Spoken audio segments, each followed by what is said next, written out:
kami ng pero nung nag-e-eksena kami together, after ng, lalo na pag may drama scene, pagkat yung mga staff umiiyak. Aww. Kasi parang sabi niya, parang hindi na daw kami umaarte. Parang totoo na. Parang feel na feel namin yung eksena. Yan, sana manood po kayo. Tapos ito pa, isundan na natin. Sinabi niya March 5, March 4, and Half-Blood will be shown when? Once again, please invite everybody. Showing March 5. March 5. March 5. Okay. Yes, and, Janeline, may pahabol ka ba? Si Jan! Si Jan Marini! Oo! Kasama po! Nanunood ako. Kausap pa naman kita kanina. Kamusta ka dyan? Ito, kulot! Ay, Diyos ko! Nandito ka. Ay, kasali ako sa ate. O, eto na. Ano naman ang role mo sa ate? Kasi naman kakalayo kayo mga Yun ang dapat ate. nyo talagang malaman. Ang role ko dito ay kaibigan, best friend ni Christine Reyes. Akalain mo ba yan? Kala ko kay Ara. Nakakaloka. Hindi ganyan talaga. Kapag flexible. Boy, why not? Directed by Lori Reyes nga pala yung Siya movie yung namin. sumbongera kong best friend. Aba, sumungirong best friend. At Rebin. Pero importante na factor doon, 18 years old.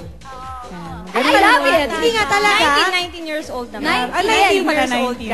19. Abay, flexible nga And talaga. syempre, ang production designer and stories, Direk Peke Galiaga. And screenplay, Gina Tagasa. Wow! Hi, Direk Peke, Direk Lori. Hi, Direk Peke. I miss you both. Lori. We miss you. Ay naku, marami pa tayong alamin sa ating mga guests, kaya tumutok lang kayo dahil more chika and saya sa pagbabalik ng Sis!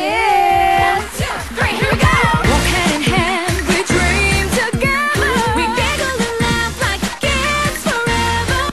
Chief, meron lang akong hingin na pabaw sa inyo. Sisidhi ang pagtatraidor ni The friends will always Mga sis, tawag lang ng tawag sa 981-193-1233 para magkaroon ng chance na matanong ang isa sa ating mga bisita at manalo ng special sis gift.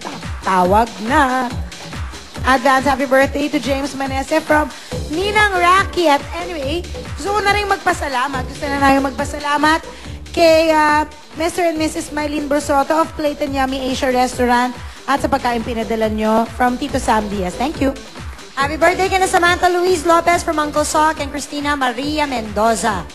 Simulan na natin ang hulaan sa mga lead stars ng pelikulang Half-Blood Samurai na si Jeneline Mercado and Jackie Wu, kasama ang expert na si Aldric Dalumpines.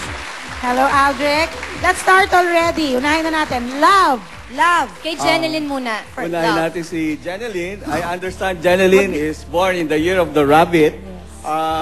Very good ang love life ni Jeneline this year. Rabbit will be... na po yun. Actually, sobrang daming admirers na nahihilo siya kung sino talaga. Okay? Pero in terms of her facial features, she belongs to what we call the metal element. And this year, it's earth element, very complementary sa metal. So, pwedeng mag-grow ang kanyang career. And in terms of, let's say, if she's into controversies now, the more she grows her hair longer, parang water, the more she can go around all obstacles. And the more she wears green, the luckier she gets.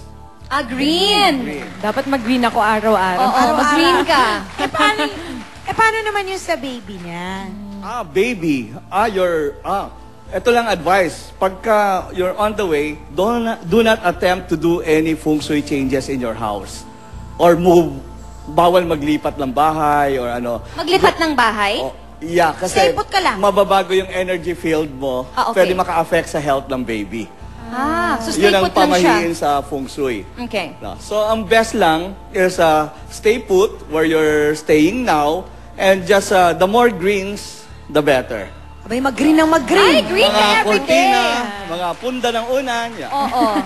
For Okay. Mr. Jackie Wu naman, For Jackie Wu. Sa kanyang love. Jackie Wu, I understand you're Japanese. Opo. Opo. Wow. Japanese. Tagalog. Waka rin